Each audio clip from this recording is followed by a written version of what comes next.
आदाब नाज़रीन, आप देख रहे हैं न्यूज़ 41 और मैं हूं आपका मेज़बान नोमान अंसारी। 2024 के जनरल इलेक्शन खत्म होने के बाद एक तरफ जहां बीजेपी को मजबूरी में दूसरी पार्टियों के सहारे सरकार बनाना पड़ा है, तो वहीं कांग्रेस ने पहले से बेहतर पोजीशन के साथ अपोजिशन में बैठने का फैसला किया हुआ है।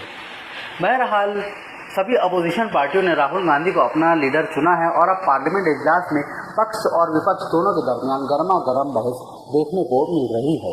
इसी के दौरान एलओपी यानी कि leader of opposition Rahul Gandhi ने मुल्क भर में जारी नफरत की सियासत के मुद्दे पर पूरी की पूरी बीजेपी को ज़बरदस्त तरीके से निशाना बनाया हुआ है।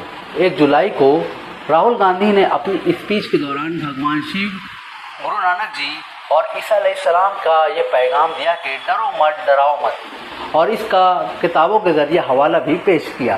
साथ ही राहुल गांधी ने इसी बीच जब कुरान की आयत इंग्लिश में पढ़ी तो पार्लियामेंट में मौजूद पूरी की पूरी भाजपा तिलमिला उठी और यहाँ खूब हंगामा होने लगा। बहरहाल कई लोगों के मन में सवाल है कि राहुल गांधी ने अंग्रेज़ी में कुरान शरीफ की किस सूरे की कौन सी आयत को पढ़कर सुनाया है। इस वीडियो में हम आपको यही बताने जा रहे हैं। इससे पहले आप राहुल गांधी का वीडियो देखें जिसमें वो ये आयत पढ़ते हुए नजर आ रहे हैं। Here is the religion of Islam. इस्लाम में भी लिखा गया है, कुरान में,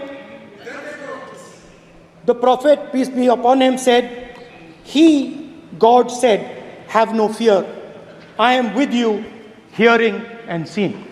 मतलब इस्लाम में भी कहा गया है कि डरना नहीं है। और जब इस्लाम में दुआ मांगी जाती है तो दोनों हाथ से, दाएं हाथ से अभय मुद्रा दिखाई देता है। तो व्यूअर्स, देखा आपने राहुल गांधी ने किस तरह बेबाकी के साथ पहली बार पार्लियामेंट में लफ्ज़ इस्लाम कहा है।